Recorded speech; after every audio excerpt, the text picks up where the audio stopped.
방금 말씀드린 것처럼 그 여호수아의 세 가지의 유형이 나오는 전쟁은 첫 번째 여리고, 그 다음에 아이성, 그 다음에 기브와의 화친, 이런 것이 있는데, 그리스도인의 삶도 역시 마찬가지로 영적 전쟁이에요. 그렇죠?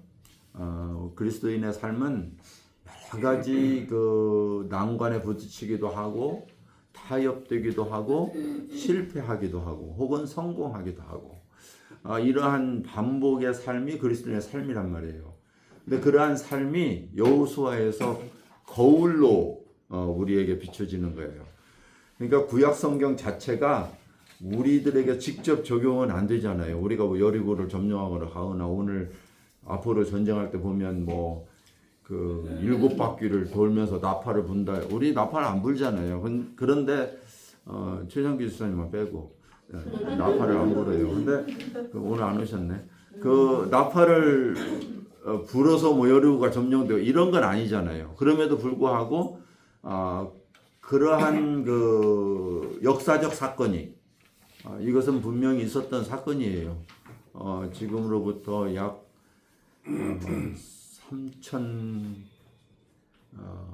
3,500년 전, 우리가 한국 역사로 하면 아마 고조선 시대가 되지 않을까. 그런 아주 먼 옛날에 실제로 있었던 사건이에요. 하나님께서 한 민족, 조단한 민족을 일으키셔서 어떻게 전쟁을 승리하게 하셨는지, 이 스토리를 성경에 기록하면서 이것이 그럼 오늘 우리에게는 어떠한 의미를 가져오느냐. 동일한 거죠. 하나님의 백성으로 이 세상에 살아가는데 여리고와 같은 성을 만날 때 하나님은 어떻게 우리가 그 속에서 승리케 하시는가, 이것을 배우게 하시는 거예요. 그 다음에 또 실패하게 될 때 무엇이 문제였지? 그 아이성에서 배우는 거예요. 아이성에서. 근데 그 실패를 딛고 일어 승리하게 하시는 하나님, 이것이 아이성의 교훈이거든요. 그럼에도 불구하고 이 세상에 살아가면서 세상은 교활하게 우리 속에 침투해서 우리에게 삶의 타협하게 하는, 그것이 기부와 거민과의 타협이에요. 이제 이러한 부분들이 실제로 우리는 이 여호수아를 공부하면서 접하게 되면서 교훈을 받게 되는 거죠. 여호수아 1장은 하나님의 종 모세가 죽은 후에 그의 종이었던 여호수아가 어떻게 하나님의 종으로 쓰게 되는가. 우리가 인간의 종으로 살아갈 수 있었던 삶 속에서 이제 하나님만 바라보겠다고 결단하는 그 순간, 하나님의 종으로 스스로 쓰게 됐을 때 하나님께서 나타나셔서 두려워하지 말아라, 놀라지 마라, 내가 너와 함께 함이라, 떠나지 않겠다, 버리지 않겠다. 네가 의지했던 모세 떠났잖아. 마치 너를 버린 것 같잖아. 그런데 나 여호와는 너를 버리지 않을 거야. 위로하신 거죠. 힘을 주신 거예요. 그리고 모든 것에 내가 너와 함께 함으로 인해서 놀라지 말아라. 거기에 대한 또 확신도 주위 환경을 통해서 백성들이 그에게 동일한 약속을 하는 거예요. 그러니까 그리스도인도 역시 마찬가지예요. 우리의 초점이 누구다? 하나님 한 분이시다. 나를 구원하신 예수 그리스도께 시선 두고 살아가는 것이 우리 그리스도의 삶입니다. 그렇게 살아갈 때 우리에게 그 확신 주어지는 환경들이 있다는 거예요.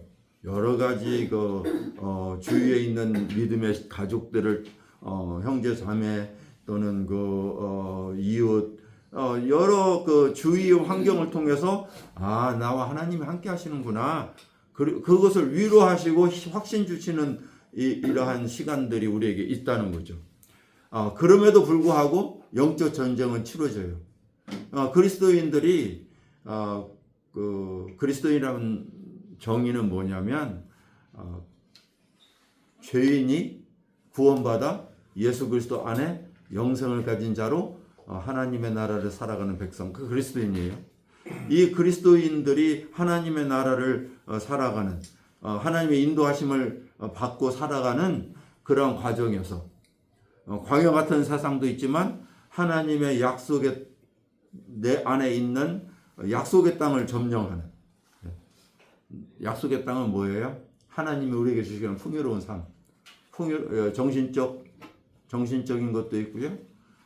우리의 삶 속에 일어나는 영적 풍요로움, 그것을 경험케 하시는데 우리는 계속 난관에 부딪히는 거예요. 왜 그래요?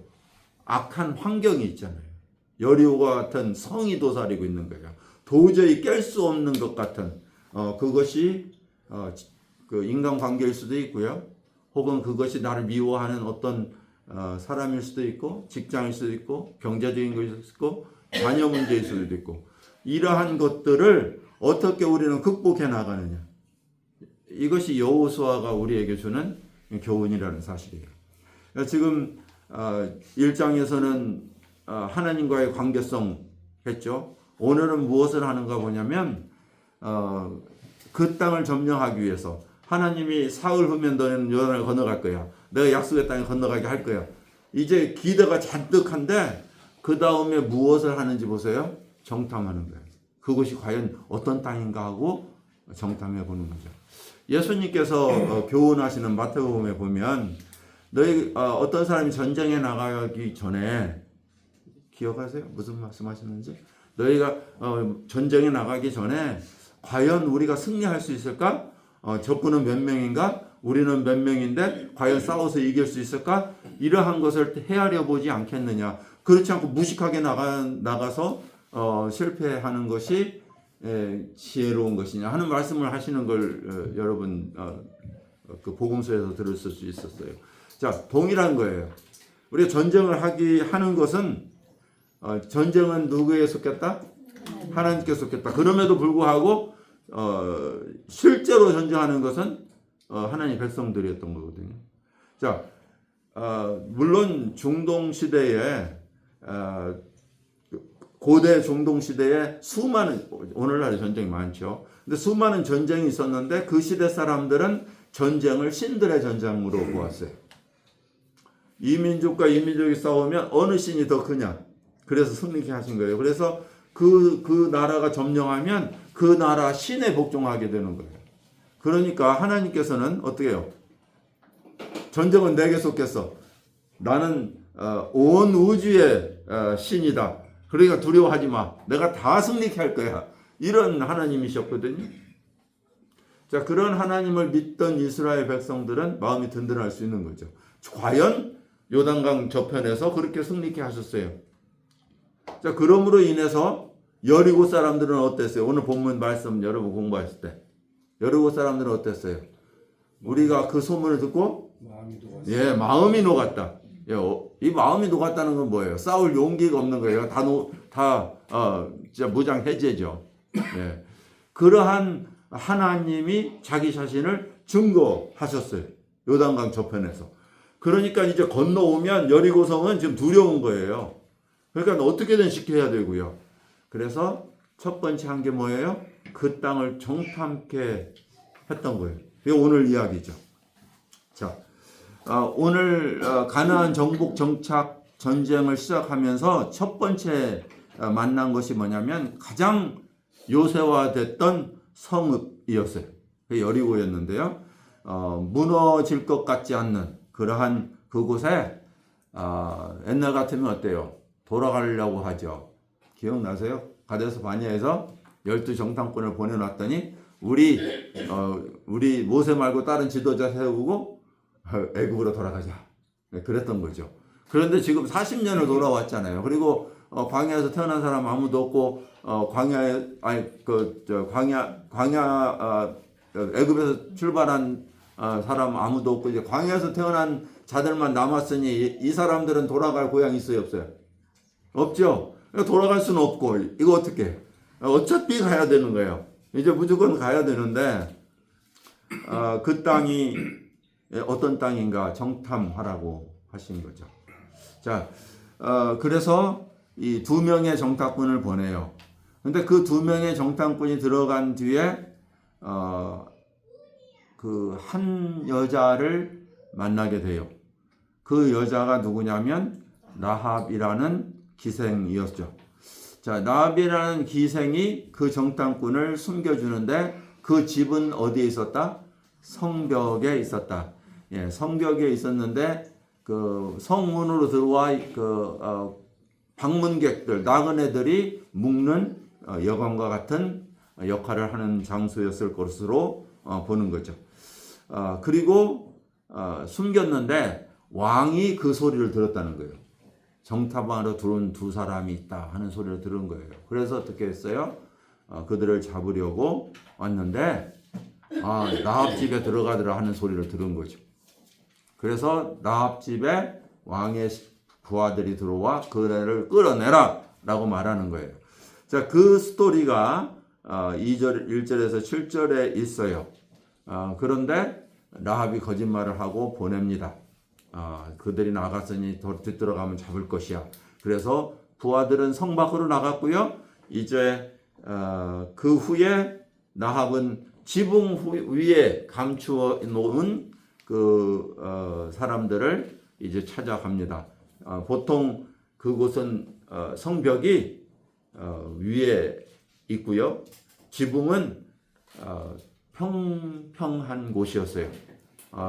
고대 지금도 그렇더라고요. 지중해 지역은 주로 평평한 지붕이 많았어요. 왜 그래? 비가 많이 안 오니까 이렇게 경사질 이유가 없었던 것 같아요. 그리고 용이하죠. 평면으로 하면. 그래서 평평하게 하고 그곳에 많은 모임도 가졌지만 그곳에 곡식을 많이 말렸어요. 그래서 옷을 짜는 그 삼대를 널어놓은 곳에 이제 이 정탐꾼을 숨겨놓고 있었던 거죠. 그리고 그들에게 찾아가서 묻습니다. 우리 여리고 사람들의 마음의 상태를 이야기하면서 우리는 너희들과 대적할 수 없는 우리가 다 들었다. 그래서 모든 사람들이 두려워 떨고 있다. 방금 말한 것처럼 마음이 녹아내렸다. 이런 이야기를 하게 돼요. 그리고 너희 하나님께서 이 성을 너희에게 주신 것을 나는 안다. 그게 믿음이에요. 라합의 믿음. 그 하나님께서 뭐예요? 어떤 분인가 다 들었을 거 아니에요. 여리고 사람들이. 그렇죠? 여리고에 있는 모든 사람 다 두려워 떨고 있는데 그럼에도 불구하고 라합은 어때요? 행동으로 옮기잖아요. 이 땅 주셨다는 걸 내가 알기 때문에 나는 그 하나님을 선택하겠다는 거잖아요. 그렇죠? 그래서 이제 라합과 정탐꾼은 언약을 맺어요. 어떤 언약이에요? 당신들이 이 땅을 차지하면 나와 내 가족 좀 살려주세요. 구원해 주세요. 하는 것을 간청하는 거예요.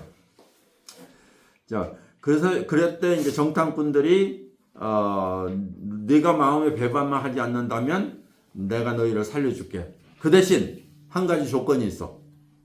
두 가지 조건을 내겠죠. 두 가지 조건이 있어. 하나는 뭐냐면 창문에 네가 우리를 탈출시킨 이 창문에다가 붉은 줄을 매달아서 놓아라. 그러면 이 붉은 줄을 보고 다른 집은 다 멸망시키지만 너희 집은 구원해 줄게. 단 너와 너희 가족들은 이 집 안에 있어야 돼. 밖에 길거리 돌아다니면 그들이 죽어도 우리에게 그 피해에 대해서는 우리가 책임이 없어. 이런 말을 해요. 어디에서 들은 이야기 같죠? 어디에서 들었어요? 출애굽할 때에 6월절 어린 양의 피가 발라진 그 집은 심판이 넘어갈 때 단 그 집에 머물러야 되었다. 이런 맥락의 이야기예요. 자, 이 구약 성경은요, 사실 하나 역사적 사건을 쭉 설명해 나가요. 출애굽할 때 6월절 피 발랐다. 이것이 무슨 예수님과 무슨 관계 있어요, 사실은. 2000년 후에 일어날 일인데요. 그렇죠? 나한테 붉은 줄을 창문에 매달아라. 이거 예수님과 무슨 관계 있어요? 1500년 후에 일어날 일인데. 그럼에도 불구하고 하나님께서는 이 성경 안에다가 미래에 주어질 자기 아들의 그 구속의 역사, 아들을 통한 구속의 역사, 예수 그리스도의 보혈로 말미암아 구원받고 그 안에서만 보호된다고 하는, 심판이 면해진다고 하는, 하나님의 구원이 이룬다고 하는 그 메시지를 담아놓았다는 사실이에요. 이것이 우리들이 이 구약을 통해서 볼 수 있는 하나님의 진리인 거죠. 자, 오늘 내용은 그것이 전체예요. 자, 그렇다고 한다면 보겠어요. 여기 지도를 한번 보세요. 지도를 보시면 여기가 요단강이 여기 그 갈릴리 위에 갈릴리에서 사해까지 흐르는 이 가운데로 흐르는 요단강이에요. 지금 어디에 있느냐면 여기에 와 있었어요. 여기에서 여리고로 이렇게 넘어가야 되는데 그들이 여기에 서 가지고 처음 건너가는 다음 주에 우리가 요단강을 건널 때 어디로 건너가냐면 위에 있는 길갈로 건너가요. 좀 녹음은 안 되더라도 좀 보여드릴게요. 여기 시딤에서 여리고는 여 밑에예요. 그런데도 불구하고 길갈로 이렇게 건너가는 거예요. 위쪽으로. 예. 건너갔다가 여리고로 공격해 내려와요. 자, 그러기 때문에 지금 현재 정탐꾼은 여기에서 빨간 게 있죠? 빨간 곳에서 길갈로 넘어갔다. 이렇게 보시면 돼요. 그래서 어디로 갔어요? 여리고로 들어갔어요. 자, 그러한 노정을 통해서 들어갔고요. 그 다음에 전쟁은 어떻게 되냐면 밑으로 내려가면서 그린 색깔을 하고 위로 치고 올라가서 빨간 걸로 점령이 끝나요.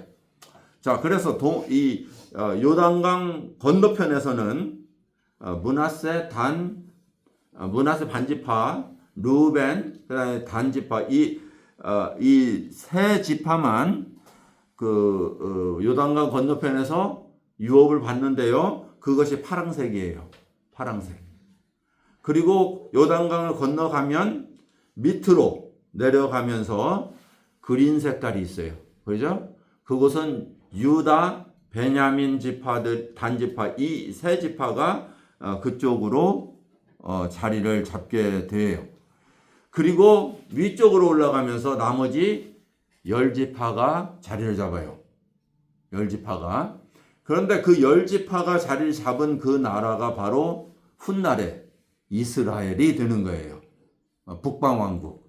밑으로 유다가 자리 잡은 예루살렘 밑에 구린 색깔이 있는 그곳이 바로 다윗 왕이 다스리는 남쪽 유다 왕국이 되는 거죠. 자, 그렇게 이 하나님의 백성들은 이제 땅을 차지하게 될 거예요. 여호수아의 전체적 전쟁 속에서 일어나는 거예요. 자, 그러면 첫 번째 하나님께서는 왜 이스라엘 백성들이 땅을 차지할 때마다 정탐하게 하셨느냐 하는 거예요. 네, 정탐하게 하셨느냐. 이 여리고에 들어가서 그 땅을 엿보아라, 탐지해라, 살펴보아라 했던 것은요. 우리들은 이 세상을 살아가는데 맹목적적 삶을 살 수가 있어요. 맞죠? 대부분의 많은 사람들, 믿음이 좋다고 하는 사람들은 뭐라고 하냐면요. 하나님이 알아서 해주실 거야. 나는 믿어. 이런 것은 믿음이 아닙니다. 네, 제가 확실하게 말씀드려요. 믿음이 아니에요. 성경 어디에도 맹목적적인 믿음은 없었어요. 무모한 믿음은 있었어요. 예를 들면 다음 주에 나와요.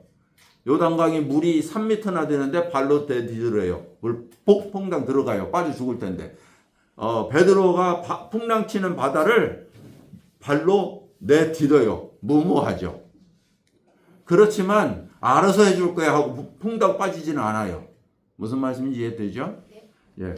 하나님은요, 우리 인생을 살아가는데 인격적 하나님이세요. 인격적이 무슨 말이냐면 우리에게는 사고하는 능력, 느낄 수 있는 능력, 그리고 결정할 수 있는 능력. 그걸 뭐라고 해요? 지정의라고 그래요. 그걸 인격이다 그렇게 이야기해요. 하나님은 인격의 하나님이세요. 지정의를 가지고 계신 하나님이시라 그 말이에요. 그 지정의를 가지신 하나님의 그 하나님께서 우리에게 그를 닮은 형상을 집어넣으셨어요. 그것이 인격체다는 말이에요. 지정의. 예. 이 지정의는 하나님을 알 수 있는 능력과 하나님을 느낄 수 있는 능력과 하나님에 대해서 결정할 수 있는 능력이에요. 자, 이러한 인격적 만남이라고 이야기 들어보셨어요? 네. 여러분, 예수님을 인격적으로 만나셨어요? 이런 이야기 하잖아요. 그게 무슨 말이에요? 알고 느끼고 결단했느냐, 이런 의미를 갖는 거예요. 자, 하나님은 이렇게 우리에게 지적 능력과 감지적 능력과 의지적 능력을 주셨던 이유가 있어요. 왜 그래요? 우리는 책임을 가져야 되는 거예요. 책임을. 충분히 하나님께서는 자기의 그 능력, 자기의 그 형체, 자기의 능력, 우리 인간에게 똑같은 것은 아니지만 같은 것을 부여하셔서 그렇게 살도록 부여하셨어요. 자, 그렇기 때문에 우리는 하나님을 알고 환경을 느끼고 환경을 알고 또 하나님을 느끼고 이것이 우리 안에서 일어나는 거예요. 일어날 때 우리는 그것을 통해서 무엇을 하게 돼요? 결정을 하게 돼요. 자, 그래서 하나님께서 가데스 바네아에서 12명의 정탐꾼을 보냈을 때 그들은 뭘 했어요? 뭘 봤어요? 그들의 대적을 봤어요. 보니까 알게 됐어요. 어떻다는 걸. 거대한 무서운 자들이라는 걸 알았어요. 우리는 그들의 등에 붙은 메뚜기와 같다. 그 알았어요. 무엇을 통해서? 보고 듣고 느끼고 했다는 거예요. 네. 자, 그 뒤에 결정은 뭐예요? 그들이 믿음이었어요? 불신이었어요? 불신일 때 어떤 결정을 해요? 애굽으로 돌아가자. 애굽으로 돌아가자. 보세요. 여리고에 들어가서 여리고의 환경을 보고 느끼고 그 다음에 의지적 결정. 야, 하나님이 우리에게 주셨다. 이것은 믿음의 행동인 거예요. 자, 저와 여러분들이 이 세상을 살아가는데 뭘 만나요? 여러 가지 환경, 난관, 어려움, 해결해야 될 문제들 만나는 거예요. 그때 하나님께서 우리에게 원하시는 게 뭐겠어요, 그러면? 따져봐라. 알아봐라. 계산해봐라. 예. 하나님 우리에게 이지적 활동을 하기를 원하세요. 그게 정탐이에요. 무조건적 해라. 알아서 해주겠다. 포기하고 아니라니까요. 자, 정탐이라고 하는 건 뭐냐면 철저한 계산. 우리에게 능력 주셨잖아요. 나에게 능력이 없으면 같이 해야 되는 거예요. 같이. 이스라엘 백성은 같이 살아갔잖아요. 교회도 같이 가는 거예요. 공동체인 거예요. 가족도 같은 공동체예요. 자, 그래서 우리는 나에게 능력이 없으면 누구한테 가요? 전문가한테 가잖아요. 왜 그래요? 알아보려고. 계산해 보려고. 충분히 우리는 그 부분에 대해서 고려하고 참조하고 생각해내야 돼요. 그 후에 하나님께 지혜를 구해야 되겠죠. 지혜를 구해야 되는 거예요. 그러기 위해서 우리는 누가 건물을 지을 때 얼마나 예산이 들지 따져보지 않겠느냐? 주님 말씀하셨죠? 그런데 무작정 짓고 나면은 기초만 쌓고 그 다음에 어떻게 해요? 포기하지 않겠냐 이 말이죠. 예. 우리는 집을 짓기 전에도 그런데 하물며 그래서요 제가 있었던 한 그 도시에 믿음이 좋은 사람들만 모여서 그 예배드리는 교회가 있었어요. 제가 비꼬는 말이에요. 믿음이 좋다는 말을. 그분들은 철야기도 하고 막 방언까지 이야기하면 안 되는데. 아무튼 뜨거운 사람 있었어요. 그런데 그분들이 하나님 앞에 헌당하게 해달라고 기도했어요. 헌당이 뭐죠? 예배당 지어주는 거. 그리고 예배당을 멋있게 지었어요. 그 동네를 가다 보면 하여튼 눈에 딱 들어오는 멋있는 교회당을 지었어요. 그런데 시리에 퍼밋을 안 내고 미국에서 있었던 이야기요? 미국에서 어떻게 됐을까요? 시리아에서 문 닫아버렸어요. 그랬더니 그 다음부터 뭐라고 하는지 알아요? 우리는 믿음으로 이게 다시 열 거라고 빙빙 돌아요. 웃죠? 실제로 그랬다니까요. 그런데 그 건물이 지금도 있어요. 안 허물어졌어요. 네.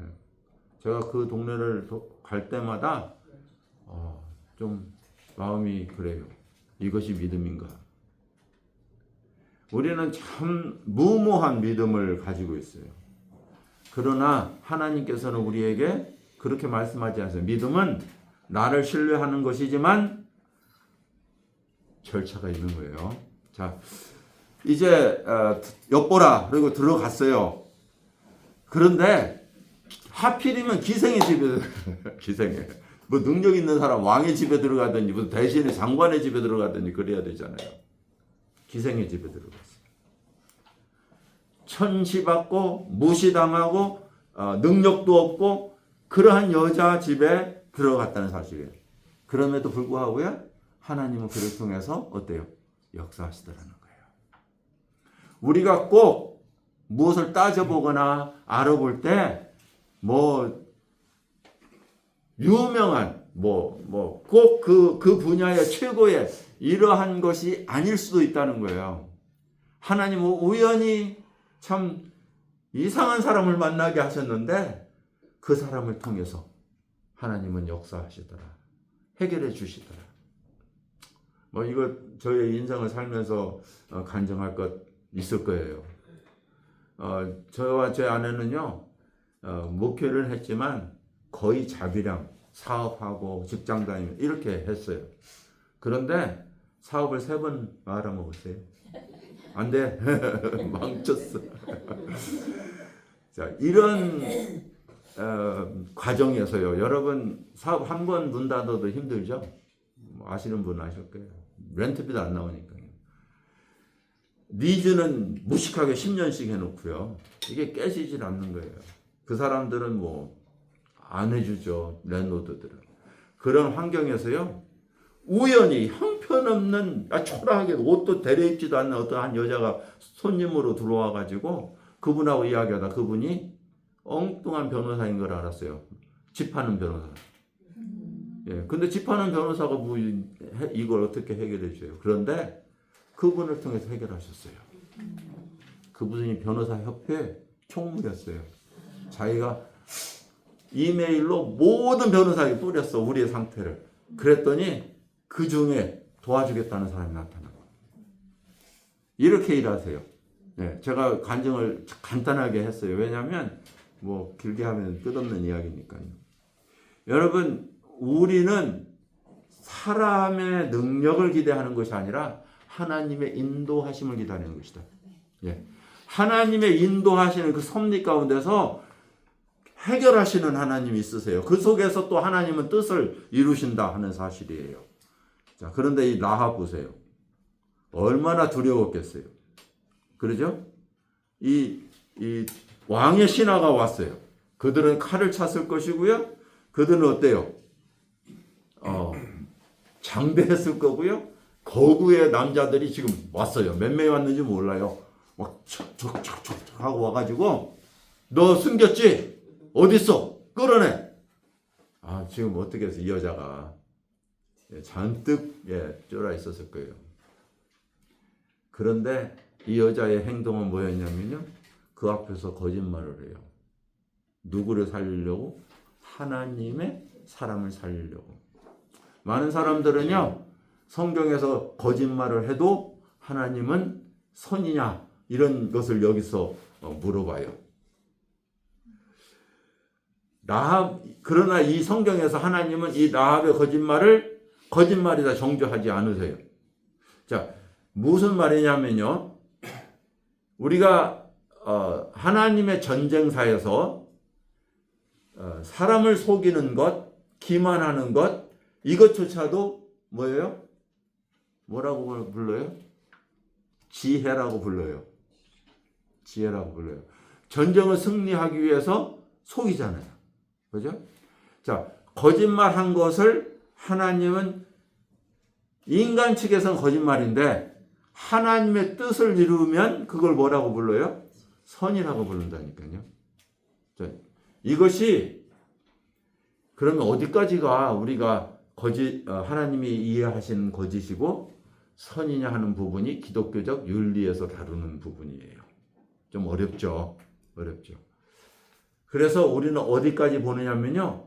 더 큰 존엄성을 위해서, 더 큰 선을 위해서 행하는 작은 악이다 이렇게 불러요. 그런데 그 악이라는 개념이 인간들이 기준하는 악이에요. 무슨 말인지 이해되세요? 그래서 거짓말이라고 하는 것은 인간의 측면에서 거짓말이라고 하는 것은 분명히 잘못된 것이지만 그것이 이웃을 해하려고 하는 것이 아니라 이웃을 살리려고 하는 것을 하나님은 뭐라고 본다고? 선으로 간주하신다. 대표적 예로 보면요. 2차 대전 때 코리 텐붐이라는 독일 여자 있었어요. 그죠? 독일의 네덜란드 여자인가요? 여자가 있었죠. 근데 그분이 유대인을 숨겨주거나 그러면 독일군에게 잡혀가서 고문을 당하고 생명까지 잃는 환경 속에서 그는 수많은 유대인들을 자기 집에 숨겨줬어요. 이중벽을 해놓고 그 안에 살게 하기도 하고 마룻바닥을 뜯어서 그 밑에 살게 하기도 하고 어떻게 하든 숨겨서 유대인들을 수많이 살려준 분이에요. 근데 그분이 독일 사람들에 의해서 많은 고통을 받지만 독일군이 올 때마다 거짓말을 해요. 그래서 살려요. 유대인들을. 하나님이 또 독일군들의 눈을 가리시기도 하고요. 그 책이 피난처라는 책이에요. 여러분들 읽어보시려면 읽어보세요. 아주 감동스러운 책이죠. 그러면 그들이 언니가 베티인가 그래요. 그 둘이 언니와 함께 감추었던 살렸던 수많은 사람들을 위해서 거짓말을 했다. 그것이 과연 선이냐 악이냐라는 우리는 질문들을 많이 하는데 동일한 거예요. 라합이 그랬던 거죠. 그죠? 그래서 이러한 부분을 우리는 하나님의 뜻을 이루기 위한 거짓이었다. 그래서 그걸 선으로 하나님 뜻이 선이거든요. 그죠? 하나님 뜻이. 여러분 전쟁사에서 살인은 죄인가요? 아닌가요? 자, 전쟁 빼고 살인은 죄인가요? 아닌가요? 죄죠. 엄격한 죄예요. 그런데 하나님은 이스라엘 백성들을 어떻게 해요? 명령하시기를 그 땅에 가면 뭐라고? 진멸하라. 어린아이부터 시작해서 짐승까지 여자든 애기든 어른이든 다 죽여라. 그러면 하나님은 죽이시는 살인을 허락하셨잖아요. 이렇게 맥락을 같이 하셔야 되는 거죠. 자, 여기까지만 합시다. 예, 다른 그 위에 질문 나중에 하도록 하겠습니다. 자, 지붕에 감췄어요. 그래서 오늘 먼저 스토리를 다 하고 시작을 한 거예요. 중요한 핵심은 그 행위가 이스라엘 하나님을 향한 믿음과 신앙의 고백을 바탕으로 했던 것이고요. 그래서 그 여인이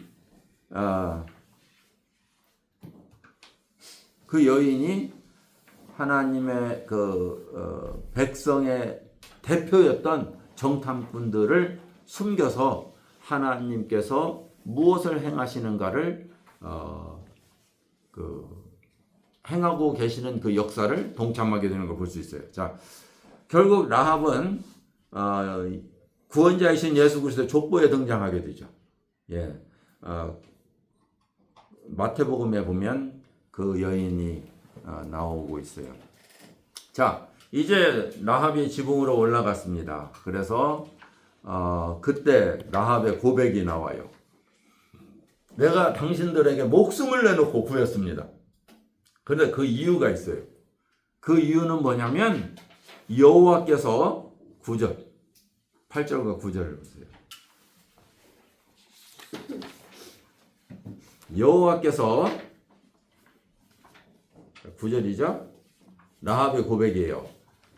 여호와께서 이 땅을 너희에게 주신 줄을 내가 아노라. 이거 어때요? 여호수아에게 한 말이죠. 하나님이 내가 준 땅으로 가라 라고 이미 말씀하셨던 그 내용이에요. 그런데 라합은 이미 그거를 이게 알고 있었던 거예요. 이 땅을 하나님이 주신 거를 내가 안다. 예. 그런데 왠지 보세요. 왠지 어떻게 그거 알았을까요? 그러면 예. 계속해서 읽어봅시다. 10절 시작. 이는 너희가 애굽에서 나올 때에 여호와께서 너희 앞에서 홍해물을 마르게 하신 일과 너희가 요단 저편에 있는 아모리 사람 두 왕 시온과 오게에게 행하신 일 곧 그들을 전멸시킨 일을 우리가 들었습니다. 자, 믿음이 어디서 왔다고요? 들음에서 왔다고요. 우리는 믿음이라고 하는 것은요, 아까도 말씀드렸어요. 맹목적이지 않는다. 무모한 행동이 아니다. 어디로부터 오느냐면요, 들음에서 와요. 들으면 들면 어떻게 돼요? 들으면. 여러분 들으면 뭐요? 예? 생각하게 되고, 그 다음에 느끼게 되고, 그 다음에는 예, 이렇게. 자, 우리가 이 라합은 내가 하나님이 너희들 준 줄 안다. 예, 안다. 이 안다는 단어는요, 경험에서 확신한다 그런 뜻이에요.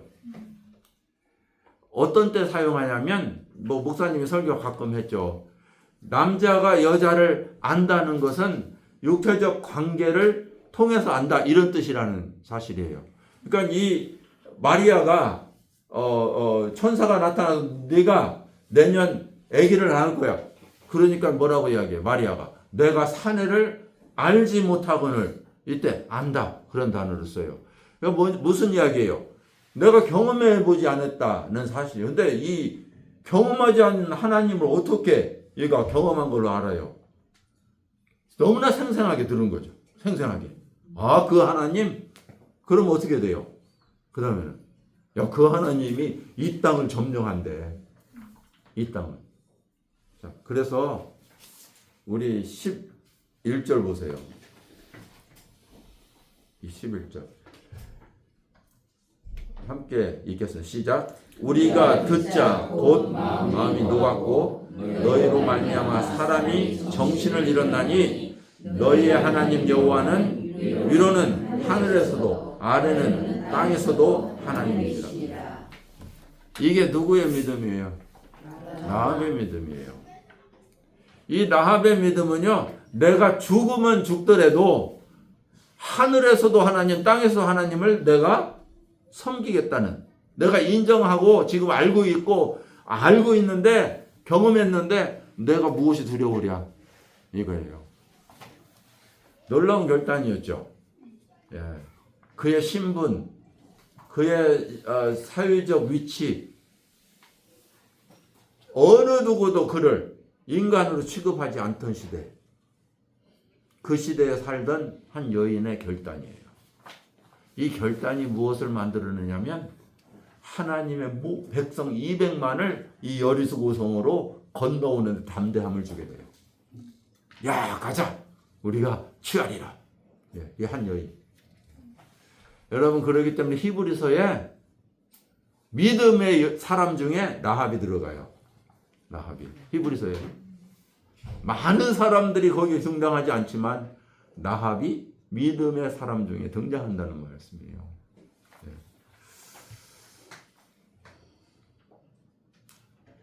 수많은 사람이 그 시대에 하나님에 대해서 들었죠. 수많은 사람이 두려워 떨었죠. 그럼에도 불구하고 하나님을 지식적으로 안다는 사실을 믿음으로 다 인도하지는 않았어요. 그러니까 사실적 사건, 진리에 대한 것에 대해서 많은 사람들은 인정하고 있을지라도, 예를 들면 하나님이 살아계시고 하나님은 창조주시고 그것을 믿는다 할지라도 그것은 구원할 수 있는 믿음은 아니에요. 그거 아셔야 돼요. 야고보서 2장에 보면 너희가 하나님이 살아계신 분인 줄 알고 믿느냐? 잘하였도다. 그러나 누구도 귀신들도 믿고 두려워 떠느니라. 예수님이 이 세상에 오셨을 때요, 제자들도 의심했고 종교의 지도자들도 예수를 거절했고 성경학자들도 예수에 관하여 알았지만, 그러나 예수를 인정하지 않았죠. 메시아에 대해서 알았지만. 자, 누가 알아봤어요? 귀신들이 알아봤어요. 귀신 들린 자들이. 다윗의 자손이하여 어찌하여 이곳에 오셨나이까? 아직 당신의 때가 이르지 않았나이다. 귀신들이 하도 그러니까 예수님이 잠잠하라고 시키잖아요. 잠잠하라고. 아직 너네들이 나한테 그렇게 대적할 때가 아니야. 내 때 아직 안 됐어. 왜 그래요? 십자가에 가야 될 길이 남아 있으니까. 자, 위대한 고백 여기서 끝나지 않아요. 다른 믿음의 여인인 룻이 또 하고 있어요. 우리는 룻기를 또 공부하게 될 거예요. 여러분 여기에 대부분 여자분들 성가 찬양대 있으니까 이 믿음의 행동, 여러분들이 내가 나는 신분도 연약하고 목사도 아니고 이렇게 생각하지 마세요. 하나님은 그분을 향해서 결단한 한 사람, 나이와 신분과 환경과 처지와 상관없어요. 그 사람에 의해서 역사하세요. 네. 저의 예수님의 인생 속에서 그 사역을 도왔던 사람들은 제자들은 예수님 부활 후에 하나님이 사용하셨지만 제자들보다 여인들이었어요. 아시죠? 부활 때 가장 먼저 목격한 그 누구예요? 막달라 마리아. 7 귀신 들렸던 여인이었어요. 이러한 자를 통해서 하나님은 부활의 증거자로 삼으시는 거예요. 자, 여러분들이 이것이 위로가 되기를 바라고 믿음의 결단에 도움이 되기를 바라요. 예. 자, 라합은 이 누구예요? 그 정탐꾼에게 요청해요. 우리를 선대해달라. 이 선대라고 하는 단어를 사용하는데요. 이 선대라고 하는 단어가 구약 성경에 그 가장 하나님의 인격으로 중요하게 다루는 헤세드라고 하는 단어예요. 이 헤세드라고 하는 단어는 인자하시다라는 뜻이에요. 인자하시다. 여러분 구약 성경에 보면 시편에 하나님은 뭐라고? 인자하시며 자비로우시며, 그 단어가 헤세드예요. 이 헤세드라고 하는 이 단어를 여기서 이 라합이 언급해요. 내가 당신을 향해서 친절을 베푼 것처럼. 근데 그들 헤세드라고 다. 그런데 너희들은 나를 인자를 베풀어라. 하나님의 구속하심을 기다리는 그러한 단어를 사용해요. 여기에 250번 이상 등장한 이 구약 성경의 구원이라고 하는 단어와 연결된 이 단어를 라합이 사용하고 있다는 사실이에요. 그 간절한 하나님께 구원의 요청, 이 정탐꾼에게 했지만요, 그 요청은 그들은 어떻게 했어요? 라합과 그의 가족을 구원하게 되는 거예요. 그때 아까도 말씀드렸죠? 반드시 해야 될 것 2가지 뭐예요? 빨강 줄을 내어라. 그 다음에 집 밖으로 나가지 말아라. 이 2가지는요, 이 구원이라고 하는데 가장 중요한 핵심이에요. 우리는 이 예수 그리스도의 보혈이 발라지지 않으면 구원이 존재하지 않아요. 그러니까 예수 그리스도의 보혈 위에는 우리 세상을 구원하는 능력은 없어요. 왜냐하면 구원이라는 뜻이 뭐예요? 여러분, 구원이라는 뜻이 뭐예요? 죄에서 구원하다. 그게 구원이에요. 나의 환경에서 구원하다 구원이지만 성경에서 이야기하는 구원은 뭐냐면 인류의 최초의 하나님과의 문제인 왜 하나님과 인간이 문제가 됐어요? 아담의 죄잖아요. 죄. 그러니까 죄에서 구원하는 것이 문제의 해결인 거예요. 그러니까 그 죄에서 구원하다, 이것이 구원인 거예요. 하나님께서 인간을 회복하는 것은.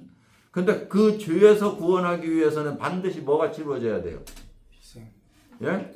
희생이 치루어져요. 근데 그러면 희생을 치루어서 왜 치루어요? 그러면 희생을 왜 죽여요? 뭐 때문에? 뭐까지? 아니 죽음을 통해서 뭘 취하려고? 예? 아니, 죽이면 뭐가 나와? 피가 나오죠. 제가 꼭 스무고개 하는 거. 예. 피를 취하려고 죽이는 거죠. 예. 그래서 히브리서는 뭐라고 이야기해요? 예? 피 흘림이 없이는 죄사함이 없느니라. 그러니까 죄를 사하기 위해서는 반드시 피가 필요했던 거예요. 예수 그리스도의 보혈은 무엇을 이야기하냐면 그 피를 가지고 하나님 앞에 가서 우리를 위한 죄사함을 위한 피를 쏟으신 거예요. 예. 그래서 보혈이 발라진 집에는 유월절 어린 양이 그래서 보혈인 거예요. 왜 여기 라합이 빨간 줄을 메어 달았느냐? 상징적이라는 거라는 거예요. 그래서 반드시 보혈이 발라졌을 때 우리의 죄가 사해지는 죄에 대한 구원이 있다. 두 번째, 그 안에 거해야 된다. 그것이 뭐냐면 예수 그리스도 안에예요. 많은 사람들이 이렇게 이야기해요. 예수님 영접하셨습니까? 영접하셨습니까? 그 영접이 바로 다른 말씀과 비유해서 이야기하잖아요. 볼지어다 내가 문 밖에서 문을 두드리노니 문을 열면 내가 너에게로 들어가 너는 나와 함께 먹고 마시는. 이 말씀하시죠.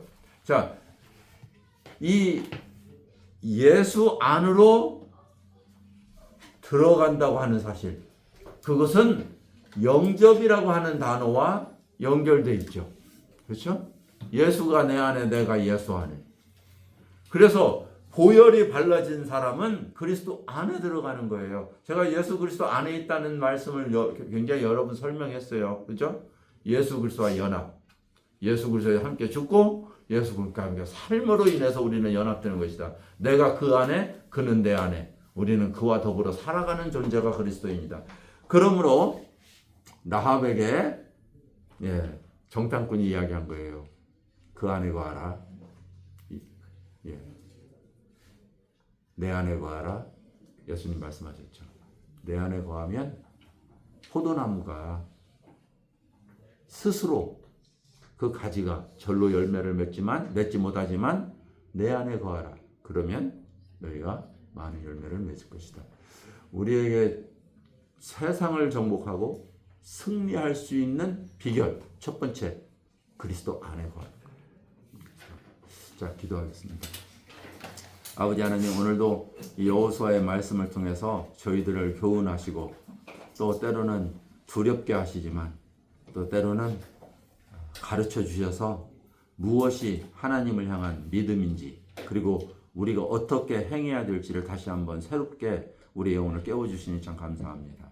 이 세상을 살아가는 것이 오직 하늘에서도 하나님이시오 땅에서도 하나님이신 여호와 하나님을 바라보는 그 시선으로 살아가는 것인 것을 기억하게 하여 주옵소서. 오늘 하루를 주께 의탁하며 예수님의 이름으로 기도했습니다.